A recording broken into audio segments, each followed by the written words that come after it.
여러분 안녕하십니까? 헬로티비 뉴스 충남입니다. 연말을 맞아 우리 지역의 한 해를 돌아보는 순서입니다. 오늘은 홍성과 예산 지역을 뜨겁게 달궜던 이슈들을 살펴볼 텐데요. 먼저 홍성에선 어떤 소식이 주목을 받았을까요? 충남방송이 선정한 2019년 홍성군 5대 뉴스 한보모 기자입니다.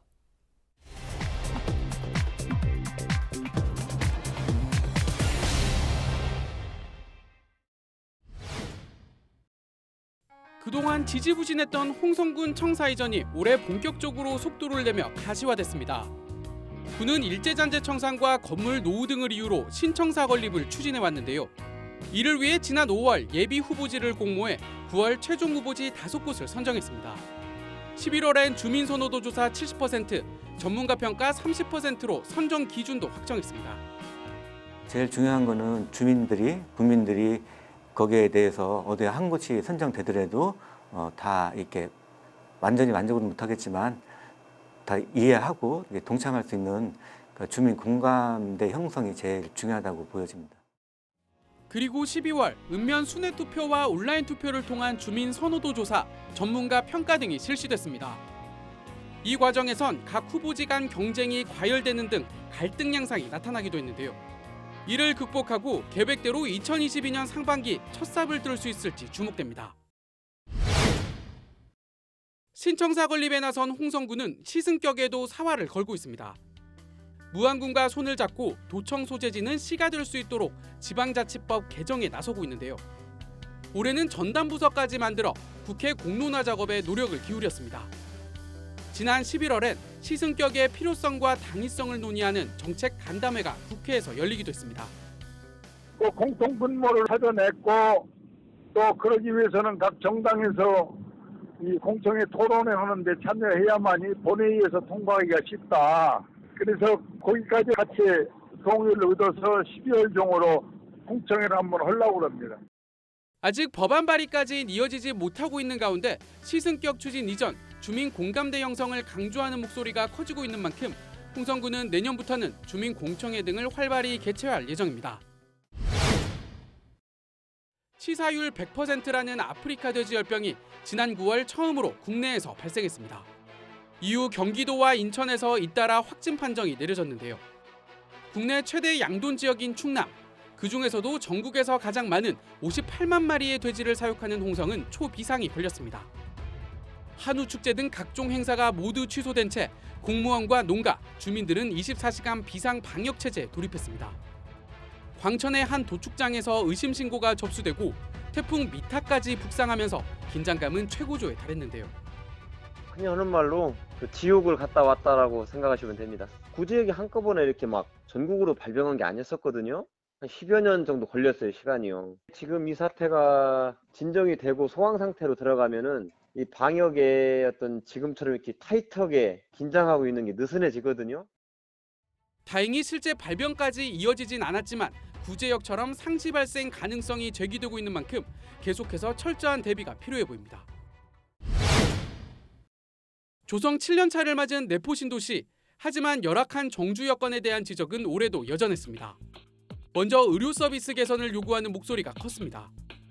지난 2월 홍성의료원 분원 설치 찬반 논란 이후 홍성의료원 활성화와 내포신도시 종합병원 유치 등의 주장이 꾸준히 이어졌는데요.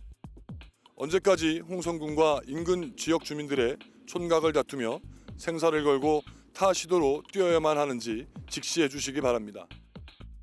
이런 가운데 지난 10월 충남도는 전문 종합병원인 중입자 암치료센터를 2022년 개원을 목표로 추진한다고 밝힌 상태. 주민들이 원하는 수준의 의료 서비스가 이루어질지 관심이 모아집니다.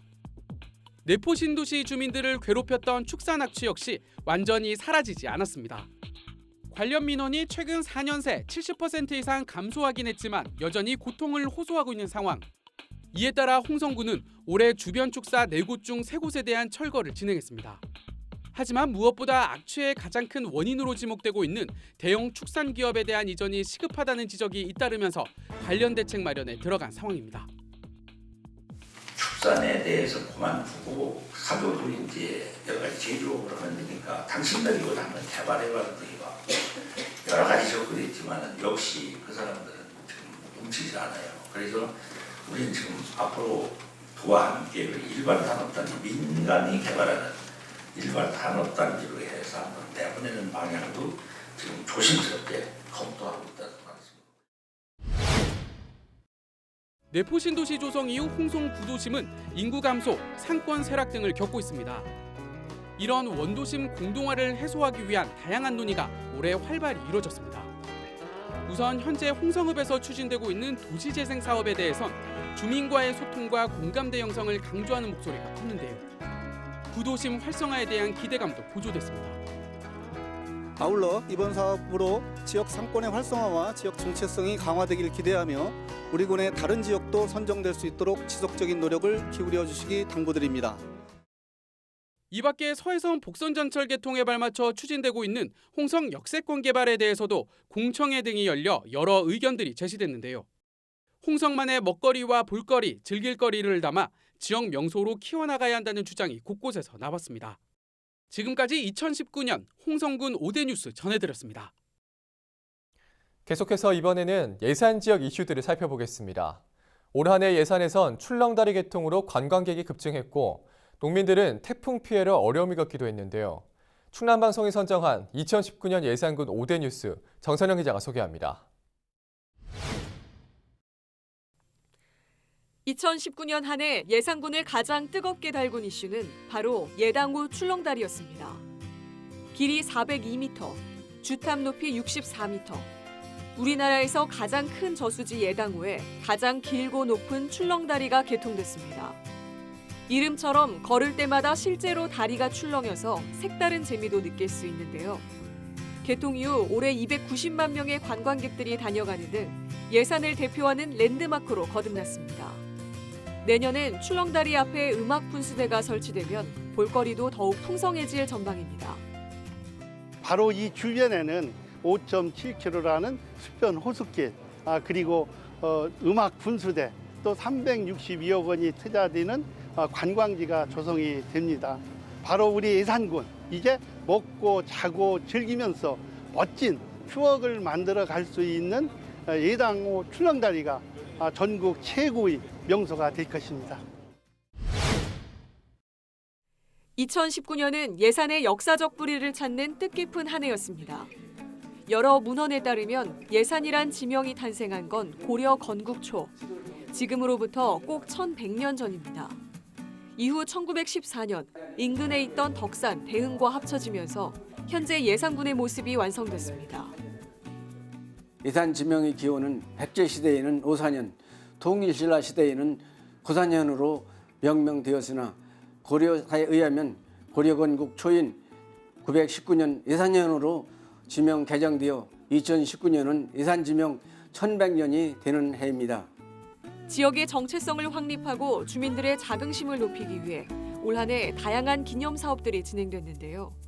추사 김정희 특별 전시회를 비롯해 무형문화축전, 고려 태조 행차와 후 백제군의 마지막 전투 재현 등 예산군의 풍부한 역사 문화 자원을 활용한 다채로운 행사들이 펼쳐졌습니다.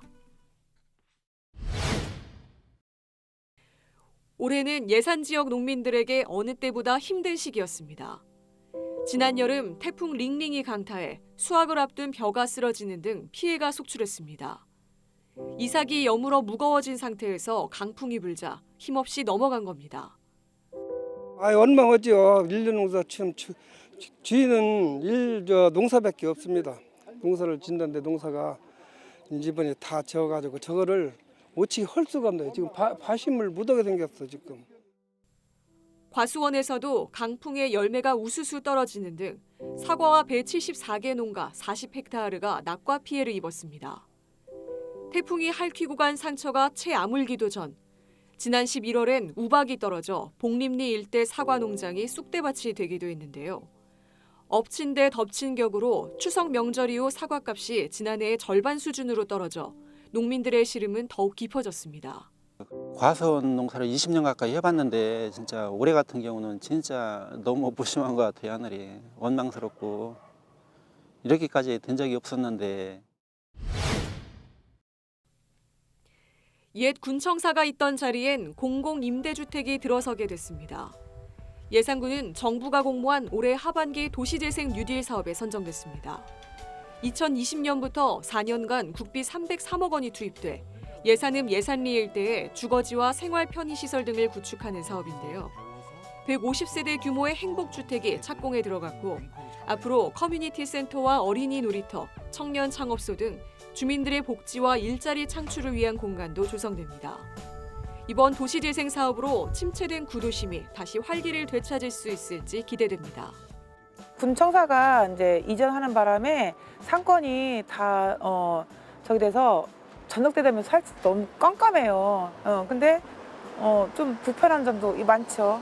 뭐 이 거리도 뭐 예쁘게 이제 뭐 치장도 좀 하고 하면은 젊은 사람들이 많이 들어오면 아마 상권도 살고 뭐 살기 좋은 마을로 되지 않을까 싶네요. 20년 전 관광객들로 북새통을 이루며 한때 호황을 누렸던 덕산 온천 관광단지. 현재는 온천 호텔들이 잇따라 문을 닫으면서 주변 상권도 침체돼 있습니다. 법정 관리에 들어갔던 덕산의 한 대형 온천 테마파크가 지난 7월 리모델링 후 재개장에 반전을 노리고 있지만 아직 이렇다 할 파급 효과는 없는 상황인데요. 그래서 그 폐업에 대한 여러 가지 이제 이유나 이런 건 있겠지만 어쨌든 그 결론적으로 그 덕산 온천이 활성화되지 못한 부분에 대해서는 사실 그 지역 주민으로서 너무 안타깝다고 생각을 하고 있습니다. 주민들은 주변의 식당과 마트, 편의시설 등 기본 인프라가 부족해 관광객들이 외면하고 있다고 지적합니다. 출렁다리와 수덕사 등 주변 명소와 연계해 특색 있는 관광 코스를 개발해야 한다는 의견도 나옵니다. 새해엔 덕산 온천이 다시 옛 명성을 찾을 수 있을지 주목됩니다. 지금까지 2019년 예산군 5대 뉴스 전해드렸습니다.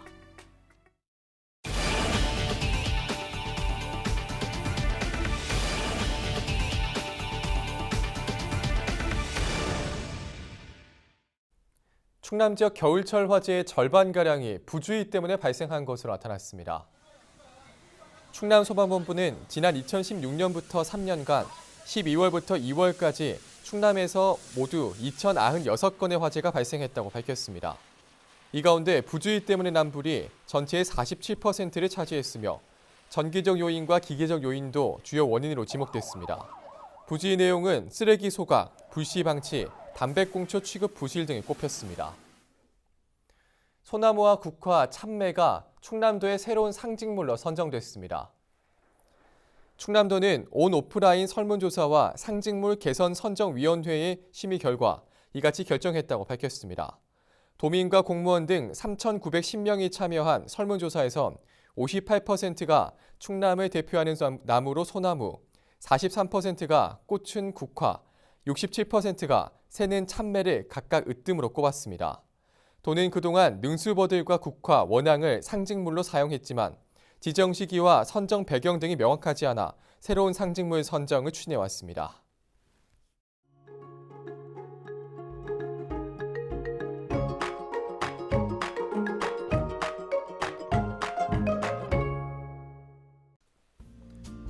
날씨와 생활입니다.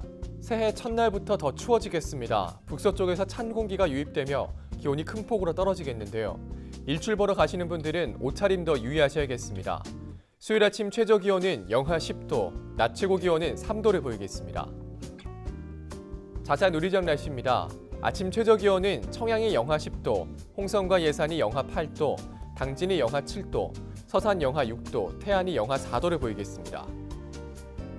낮 최고 기온은 당진이 2도, 서산과 태안, 홍성, 예산, 청양이 3도로 예상됩니다. 다음으로 생활지수입니다. 수요일 충남 지역 구름 많은 가운데 기온은 많이 떨어집니다. 외출하기엔 많이 추우니까요. 옷차림 단단히 해주시고요. 하늘을 막습니다. 세차하기 좋겠습니다. 이어서 주간 날씨 살펴봅니다. 이번 주와 다음 주 대체로 맑거나 구름 많은 날이 많겠습니다. 기온은 평년과 비슷하겠고 비나 눈 소식은 없습니다. 지금까지 날씨 전해드렸습니다. 충남방송에서는 시청자 여러분과 소통하기 위해 다양한 온라인 채널을 운영하고 있습니다. 유튜브와 페이스북에서 충남방송을 검색하시면 우리 지역에 숨겨진 더 많은 이야기들 만나볼 수 있습니다. 헬로티비 뉴스 충남, 오늘 저희가 준비한 소식은 여기까지입니다. 저희는 새해에도 언제나 지역 주민 여러분 곁에 있겠습니다. 함께해 주신 여러분 고맙습니다.